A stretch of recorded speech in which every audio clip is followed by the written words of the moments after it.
All right. Hello, everyone. Good morning, good afternoon, good evening. I don't know where everyone's coming and joining us from, Stacy. I'd like to know where people are from if they're logging into us today. That would be cool. Yes, yes, please. If you are logging in wherever you're from, I'm already seeing a few names in the comment section. Just drop a hello and tell us where you're from.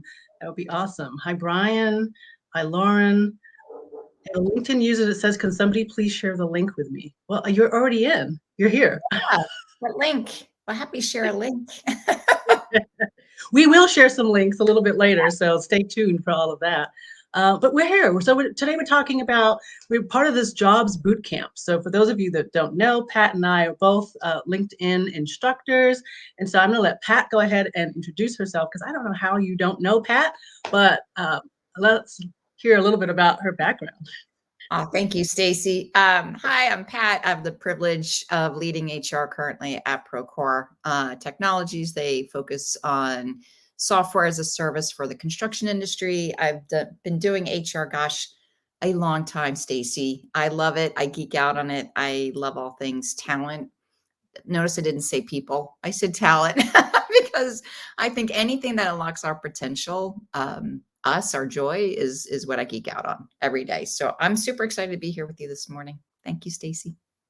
And name of your course? I have a couple of courses on LinkedIn. I have a course on diversity, inclusion, and belonging. I have creating a sense of belonging in difficult times, returning to the work office, during COVID, and what does that look like, and the employee experience. I like to think about what is that employee journey map, like from courting talent, which is relevant to today. Like how do you become an attractive employer? How do you onboard them? How do you ramp them up and give them tools to survive and thrive, to do their best work? And then, exit them gracefully for their next adventure, their next play, as Reid Hoffman would say. So I like to speak about that. What about Awesome. Thank yourself? you. I am Stacey Gordon. I'm also, as I said, a LinkedIn instructor, and I have, let's see, gosh, diversity, equity, and inclusion is what I talk about. Unconscious bias is the thing that I'm usually known for. I have a couple of courses on the LinkedIn Learning platform as well. The unconscious bias course was actually #1 for all of 2021. So thank you to everyone who watched it, shared it. If you haven't watched it or shared it, now would be the time. Not right this second, but right after we finish. But we've got the so unconscious bias course, writing a resume course, which might be helpful to some of you if you are picking up your toys and going home and being like, this is time for me to change jobs. Making a career change, also on there, and a diversity recruiting course. So between the two of us, we've got about 8, 9 courses that are there for your viewing pleasure. And we'll definitely drop some links in a little bit. So today we're talking about really, from a number of angles, right? We're looking at HR, we're looking at DEI, and we're looking at how that affects work culture. And so we have been chatting and talking about this a little bit behind the scenes, of course. And the big thing everyone's talking about is what everyone's calling the Great Resignation, what LinkedIn is calling the Great Reshuffle, and what I've been calling the Great Reevaluation, because I really think that the Great Resignation is kind of rude. I agree. I agree. I like the reevaluation moment. I think it's the perfect time. Anything that's disruptive in my life, right, and in the broader scope, it's a great time to evaluate your values, your motivators, your quality of life. It's a great time to pause and then make really thoughtful decisions. So I think that's what's been happening, Stacy. Yeah, definitely. And I think that one of the things we have to think about, we like to think about company values, and then we think about our values, and we think about them as two separate things. And I'm thinking that right now we're starting to realize that they shouldn't be two separate things, right? No, We should be gotta be working somewhere, right, that really aligns with our values. And so that's why I kind of do like what LinkedIn's saying, because it kind of is a reshuffle, right? Because you're kind of, everyone's moving around now and going, wait, I don't know that I really belong over here. I might need to be over there. And there's a lot of cross kind of moving. And I think that this is necessary. It's been overdue, if we really are going to be honest, right? I think we've sat back in positions for way too long where we have said, this is not for me, but we really didn't know how to do it. And I feel like COVID gave people the opportunity. It kicked a lot of people out of their comfort zone. Yes. And they realized we can do hard things. So you know what? Let's do something else that's hard, but also positive and is going to impact me for, future. I agree. When we were chatting, I was reflecting on, even in my own personal experience, Stacy, is that when COVID happened, first order of business, get people safe, right? And so where we could, we sent people home, right? But without instructions. There was no checklist like, here's how you work from home, and here's how you reshuffle your workday, and here's how you set boundaries, and here's how you handle, Zoom fatigue. We didn't even know that was such a thing until later.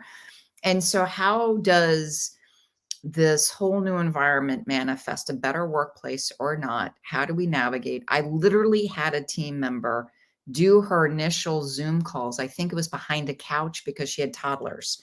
She was trying to find space to hide from her children so she can have this business call. And it was just such an awakening that we're learning new skills. We're out of our comfort zone and we're reevaluating our quality of life and how we work, where we work. And what is more important, is where we work really the driver, or is what we do and our impact really the goal? And I Right. think when we think about employer of choice and we think about the agility as employers, I think we have to really focus on what we do and our impact, not where we work. Like, how effective is work? And I think that's mind blowing for some folks. I think we used to measure the parking lot for productivity. How full is the parking lot on Fridays? That has gone away. Right. Well, and you said something really key there, right? Which we hear a lot is Zoom fatigue. And I have to say, so we're in this place where we're looking at what is the role of HR in all of this? And the role to me, right, the role of HR is to understand that Zoom fatigue may be a thing, but it's only going to be a thing in a workplace that is fatiguing, right? If I'm coming into a workplace and I'm energized and I'm happy and I'm enjoying what I do, guess what? I am showing up, right? I'm going to show up. Zoom fatigue to me is an excuse, right? And like I said, I get it. There is obviously some scientific, you know, research around the actual fatigue on the eye, but I'm just saying fatigue on people don't really think of it that way. They're thinking of it more of, oh, I'm just tired of showing up to Zoom meetings, right? Which is a different thing. And I think if I really want to be there, if I really want to talk to you, Pat, I'm going to show up, right? I'm not going to say, oh, another Zoom meeting, right? So we have to look at what is the role of HR in creating ways to connect through online, right? And maybe some offline ways that maybe it is sending your team members a Starbucks coffee card and saying, hey, meet me in a meeting, right? Let's have a conversation. I think people are fatigued because every time they have to get on Zoom, it's another boring meeting, right? That's what they're fatigued with. It's not about the medium, it's about the content. At least I that's what I think. Yeah, I think it's partly the content. I think that if you go back to back, just think of the fatigue of the switching costs of content, of material that you have to review and be prepared for. Think about the switching costs where I used to and we used to get in the car and commute to work. And so my switch time from home base to work, I got a 20-minute drive. I can get my Starbucks, I can do a couple of calls. I get in my mind shift, if you will, for work. When I'm on a campus in brick and mortar, I have that walking space from my office to yours, or this quad to that food place and chat with you. So I have switching time to get in my headspace. Zoom, it's like minute to minute. I'm like, what meeting am I talking about? And then we're all in the front row, which I love in the digital format, Stacy. I think that is one of the gifts we've given. I can see your body language, I can see your facial expressions. But as an introvert, it does like use extra energy for me because I'm trying to watch everybody's body language and smiles. I'm glad I can't see the audience in some aspect today because I will be looking at all of you to see if you're nodding and smiling at Stacy and I. Like, I'll be trying to read language and I'm like I'm stressing out. But I think that for HR, we have to really think through the impact on the employee, the culture, and the burden and the agility required by leaders today. Like, I think the leader is so incredibly important. Our managers have more impact on our mental health than our primary doctor does. I heard that fact. It blew my mind. And then I'm like, yeah, that makes sense. That makes sense. So Right. how do we make leaders more comfortable, more agile in this distributed workforce and are comfortable having those conversations with employees before they shuffle? Can you shuffle your career here in my company, or do you have to reshuffle elsewhere? Yeah. Right. Well, and I think two things in that is that we're in this place where, the role of HR is let's create hallways, right? When I'm consulting with companies, I'm telling them you need to create hallways. You need to actually create space between your meetings. So again, that's not about Zoom as a problem, right? Or about being online as a problem. It's about our expectation of what people are supposed to do when they're online. And Mhm. that's, again, is a different thing. So to that point, I'm not saying, I see Rohana's message there, Zoom fatigue is real. Totally, I'm not saying, I'm not trying to go against, right? Science. Let me just be very clear before I start getting a kind of hate messages in my DMs. That is not what I'm saying. What I'm saying is that we have an opportunity to look at this medium that we have and use it in a different way. Just Yeah. because we can have meetings at 10 and 11 and 12 and 1 doesn't mean we should. And there is a role in there somewhere for leaders and for HR to make that a policy, that we don't allow that kind of blocking, right? We don't allow for people to not have space between their meetings, that we make it very clear that there needs to be no meeting time between 12 and 1, because that is lunchtime, rest time, nap time, wellness time, whatever you want to call it. But we're not accepting meetings during that time. We're not taking meetings during that time. We're not scheduling meetings, right? But you can't do that if everybody isn't on board. And that has to come from the top down. So that's what I'm saying, is that takes courage. It takes a mindset shift. And most people are not willing to do the work that it takes to do that. Because you know how many times you're going to have to push back on a 12 o'clock meeting? If you've said between 12 and 1, we're not having meetings, that will be fatiguing, right? But over time, people will come to understand these are our new expectations. We have to set new expectations. And I think that's the role of HR. I totally agree that we can add a lot of value. I think one of the things I've learned, gosh, I'm always learning, Stacy, but one of the things I really learned the last 2 years is and I love the sense of belonging. Like I really want to create a sense of belonging with communities and teams. And one of the magical things you do when you're trying to craft that in an organization, in my team, is to co-create how you work together, right? So if we as a team, Stacy, Erica, Johnny, Toby, decide that we're going to start our meetings as a team 5 minutes after the hour, so we always have that bathroom break. Like I can't tell you how many times I've gone back to back and go, I just have to pee. I'm sorry, I gotta go. Like I'm going to be late. I'm going to be whatever, like leaving early. I gotta go. So rather than having to express my needs, I can just like, I know I got those 5 minutes. I can just relax. If I have to get my child on a Zoom meeting for their education, I don't feel late. Like that anxiety of being late. But the power of co-creation with the team, like noodling on it. If we want to be a hybrid team, how do we come together? Do we want to have our staff meetings on Tuesdays and we commit to being in person 80% of the time? Not every time. I don't want the burden of being perfect. I hate being perfect. But how can we co-create so as a team, the fatigue goes down, the empowerment ownership goes up, and the sense that we're in it together gets stronger. Like that to me is an ideal state, right? And the leader has to lead through that. That's what I'm saying. The leadership has a huge impact. When I started crafting that with my team, I learned more about my directs, and I thought I was close to them, Stacy. I was not aware of some of the glitches with their spouse who, has troubles with their team and logging in and where they're going to work and who takes the child. And I wasn't aware of all the dynamics. By having this co-creation, it became a more human culture. And for that, Yeah. I'm grateful. Yeah, it definitely does. And I mean, and we need to be able to do that. So I think I'm hoping that everyone who's listening is starting to think of ways, because it's not just internal. You then have to deal with the external, right? Mhm. Because like I'm working with a company right now who does do the 5 minute after for their company, but then what that means is they have to make sure that they clearly, let people know that upfront. They have to put a little reminder in the notes, like meeting will start at 1:05. They'll set it up that way, and it ends at 55 after the hour. And that's great, but that takes time for people to get used to. And you Yes. almost need somebody to show up at the top of the hour and put a little screen share up that says the meeting will start in 5 minutes, right? Have a So that countdown. people, right, something. But that's what I'm saying is it then takes, now we're looking at technology. We're looking at all these different things that have to come together. Like, how do we do this? So to your point, Pat, yes, we need to co-create that.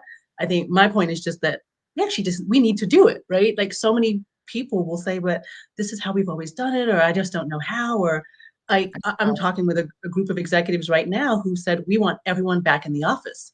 But in the same breath, they're saying, we're having trouble hiring. I'm like, do you realize we're in the middle of a state where people want to be able to have at least flexibility to work from home? And you're going to throw down the iron fist and the hammer and say, everyone must come in? Then you've just cut your ability to hire by 40%, 50%. I don't know, right? Yeah, I think some of the indicators from some of my peers is that the pipeline impact when they mandate in-office and/or vaccinations, they will see a 10 to 20% reduction in pipeline. Like there'll be a switch in the funnel. And so, maybe it's 50% ultimately choose where their path is and they're never even in the game, but that funnel clearly shifted. Like I wanted to work for company ABC. Now they've made these statements. I'm going to go over here. Right. Let's unpack the challenges in HR. Like my role can be challenging on easy days. so this has just been a wild ride, right? This has just been a wild ride. I'm not a medical professional, right? I don't have all the answers. The recruiters in the front line of navigating these nuances between the candidate and the company and what the company stands for. And you're in the midst of so many companies not having an answer yet. Like, truth be told, I don't have the answer. Like, the state of Texas versus Florida versus California versus New York, they're all different, Stacey. And so my employee experience is bifurcated. It's really hard to navigate as a recruiter and say, this is who we are. This is the expectation of coming in the office and how we're going to keep you safe. And so as human beings, we want stability. We want continuity. We can't always offer that. And so being okay, not having an answer, being okay, being agile, both as a candidate and as HR professionals is the dance we're in.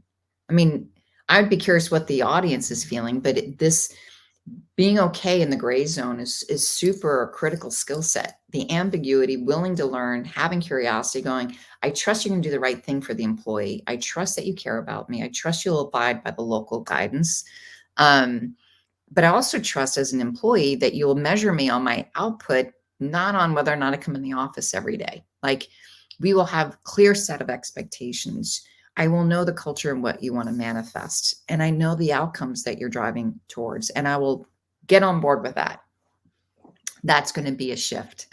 Yeah, definitely. And I think as we think about, what they have the ability to do in this space, I mean, excuse me, I don't envy your role at all, right? Because it's just like, yeah, because you're in a place where, from an HR function right now, managing all of the shuffle that's happening, as well as your own mental health, right? It's like, where's mental health for HR? Because HR is mental health for the employees a lot of times, right? They're coming in and they're telling you all these things and all the problems and all the challenges, and right. But then HR has to go home, right, with all of that. That's so funny you mentioned that. With my team, I love my team. I love every team I've ever had the opportunity to work and play with. I mean, I love it. And what I've been telling my HR team is saying, look, we're like the parents in an airplane. If there's an issue, take the oxygen mask, take care of yourself so you can be there for others. HR, please if you're on this line, nurture yourself. Leaders, nurture yourself. Think holistic well-being. Think about your physical health, mental health, financial health, family health. Think about how you block that time for care and make that as important as that next meeting that's scheduled. Like I have learned, and I will never give this up anymore, Stacey, my morning walks with my husband. That is the most precious time, even if we can only do it for 15 minutes. my morning walk with my cup of coffee with my husband down to the park, take a loop, come back. I hope to do 2 miles every morning, maybe sometimes 4 on the weekends, but that quiet, peaceful time in the morning before the craziness centers me. It's like a just a great moment for me. And then the rest of my day, I'm like, I have another reboot tomorrow, another day to solve a problem, another day to help someone, but I know I've nurtured myself and I feel better for doing that. So if you haven't blocked your time, please do so. Get your oxygen mask, take the time that you need. It's important. Well, great points. And actually, on that note, um, I don't know if any of you have noticed that I need to find the resource. There is a resource that was published by LinkedIn, and it is the Jobs on the Rise in 2022. So I'm actually going to throw it up on the screen here so you can see it. Let's see, Jobs on the Rise in 2022. And what's interesting about that is that we're in a place where we are seeing that number two job was actually diversity and inclusion manager. So that's one of those jobs that is on the rise, followed by talent acquisition specialist at number 12. And then your job, Pat, at number 25, head of human resources. So these, and I say DEI, I was going to say HR related, right? It's like HR family. And there's still a lot of question, like, does DEI belong in HR? Where does that go? I'd be curious. I don't want to put you on the spot, but I'd be curious of your thoughts on that. If we're part of the same family, right? So I don't think it has to be the same reporting relationship. I know diversity, inclusion, belonging, and equity has to be embedded in the entire employee life cycle. It's not a separate program. It needs to be put in our systems, our tools, our methodologies, our policies, our practices. Like it's got to be embedded in how a company operates and grows, else we fail, right? And if you think of it as an aside piece, we lose momentum, we lose trust. So I actually don't care where it reports as long as they sit right next to me in spirit and we make a better, healthier company. Like, let's go. Yeah, yeah. And then, I mean, on that note, I saw there was a question about how do you get started in HR, and I think that I get that question, and then also how do you get started in DEI, and I think they both can have some of similar roots. I do think there's more of a charted path for HR, right? Someone actually mentioned also in the comments that they started by kind of going through talent acquisition, which is a great way, I think, to get into HR because you're in that department now, right? Or at least you're, like you said, part of that family and learning, and you get to kind of get some of that by osmosis, right? As you're in that space and really starting to learn about what are some of the other areas of HR. Do I like compensation? Do I like talent management? Do I like learning and development? Do I like, where do I want to sit? So I think that is a I won't say easier, right? But maybe there's less obstacles, I think. The path to getting into a recruiting position, I think, is a little bit easier than, let's say, than getting into maybe compensation. Yeah, if you're an analyst, like love numbers, being a comp analyst, doing something with data insights, data analytics, if you an IO psychology background, I love, systems thinking and um, just the behaviors of teams. So, I mean, there's many different ways to get into HR. My advice to those that really want to know the craft is spend 3 years, 2 to 3 years in each of the main craft points if you ever want to sit in the CHRO job. So 3 years in recruiting, 3 years in comp and ben, 3 years in ops, 3 years wherever, because we have many, pillars within this function, which I love about it, right? It's not just one thing. But the reason why I say 2 to 3 years is the year one of anything that I've done, I've made a mess of it. Like I've learned I'm flirting with the skill set. I'm learning the tools. I'm messing things up. I'm making mistakes, making some good things too. Don't get me wrong, but it's a year of learning and growing. And then year two, I'm fixing my mistakes and feeling more comfortable in the rhythm of my feet. Year three, I'm looking around a corner, right? So if you really want to master a craft and grow in your craft, think about how you percolate your skill set so you know that you've got a strong skill set to lean on, a superpower, if you will. Yeah. I see that Lauren posted, my issue is knowing when and how to walk away from work while working from home. Commuting always gave me a sense of peace because I was headed to my sanctuary. Now these worlds are combined. I think that there's a lot of that, right? There are people who miss the commute and miss going into an office. There are people who absolutely love that they can work from home. And that just goes to show the complexity of us as humans, right? There is no one way that it's going to make everyone happy. No matter what you do, if we say we're going straight to remote work and everyone's remote, you're going to have people going, oh, I want to go back to the office, right? I mean, that's just human behavior. We're different. So I think knowing when to walk away, it's not a matter of where you are or any of that. The question is, does that job serve you? Are you still coming in happy? Are you still able to contribute to it? Do you still want to contribute to it? And if you can't answer those questions with a yes, then it's probably time to figure out, can I fix that in my role? Is there a way that I need to, are there some things I can change so that I don't have to leave? And if not, then yeah, it might be time to leave, right? But I always say it's not about just jumping straight out. Sometimes that is our go-to. It's like, oh, I'm unhappy, I'm leaving. The You know, grass it's like, is greener over there. Let's just go over there. I think I think to your point, and you mentioned it earlier, Stacey, I didn't pull that thread. It's your purpose, right? So what is your purpose? There's so many, and I use this terminology loosely, so to speak, like necessary evils. Like there's things I do in my job I struggle through, right? I'm dyslexic.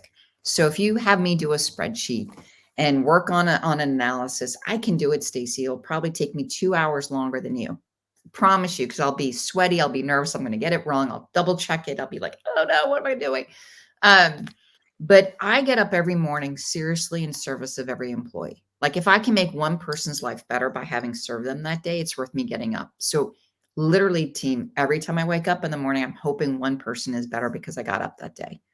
And if I do that every day, so I'm not serving my CEO, I'm not serving my executive peers or board, I'm serving the people I serve, their families. And I always try to teach my leaders and my team that it's not the employees in front of me that I fixate on solely. It's the pipeline that's coming in of humans that they're placing their bets with us. It's their families that are now going to be covered under our healthcare plans and our leaves of absences and our compensation plans, make sure I'm treating them fairly and rightly. It's all of that. And so find your purpose before you shuffle, right? Before you migrate. Let's be clear. I kind of created a Goldilocks spreadsheet and I shared some of this at LinkedIn when I was there. It's like being clear what chair you need to be sitting in if you don't know the analogy. And mind you, I'm not breaking and entering into houses if you know Goldilocks and the Three Bears. What I'm talking about is knowing where you're best suited. And so know your values. Our values sharpen as we age. Our motivators change with life, like pandemics and having a baby and moving and new jobs and, our superpowers, things we love doing, right? And then things drain our energy. And then things we're learning. Again, the same things that we love doing, things we're struggling with, but also ultimately, where do I feel my best self, my authentic self, and living my purpose? And I go through this spreadsheet and it kind of like, this is the right chair. This is good for me. Or it's not so good. Maybe I need to shuffle. yeah, definitely. I think that, as we're wrapping here, we could have this conversation all day, right? Like I love to see the questions as they come in. And I think that when we are thinking about you said it was like micro movements. It's the small movements. A lot of times we fixate on these big things that we have to do. And we feel like if we don't have this huge result, then we failed. And what was the point? We didn't really do anything. And we've got to start focusing in on what are the everyday actions that we take, whether it's in HR, whether it's as a leader, that impact others around us. Because you said something really key there, right? It's like when somebody comes in to a new job, it's not just about that person. They are now able to feed their families, they're able to get medical care for their families. They are in a place, when I was recruiting, that's what I loved, was being able to help people get a job they loved and that was going to help them to be their best selves. Yes. Think of the gifts we get. Like the recruiter's job is the most amazing gig out there. I loved being a recruiter. I am not great at it, by the way. Just want to be clear. I loved it, but I wasn't as productive or as efficient as I probably could have been in my career. But knowing that you're improving the lives of the employee and their families by getting them the right role, by not nurturing them through that process, I think is an amazing gift. A recruiter Right. gives every day. And I think the other question, like we'll ask ourselves as consultants when we're with, is did we do harm? Yeah. And I think that is something that we really have to look at is what are we doing every day? I'm always quoting Kristen Pressner's TED Talk, right? She's the head of HR at Roche Pharmaceuticals. And so if you Google Kristen Pressner TED Talk, this will pop up. And she talks about the fact that, two different people came to her, one man, one woman, asked her the same question. She gave different answers, right? So we're talking about unconscious bias and how that comes in. But I love that example as well, because it's those little things that we do every day that we don't realize that you could inadvertently be stopping somebody from an opportunity. You could inadvertently be diminishing someone's gift. You could inadvertently be preventing somebody from being their best selves in the role. And we have such an impact on other people.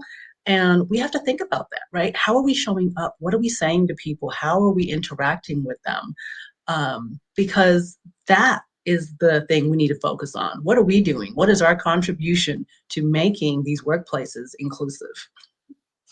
Couldn't agree more. I know we're past the 30-minute time slot. Stacey, I could talk to you all day.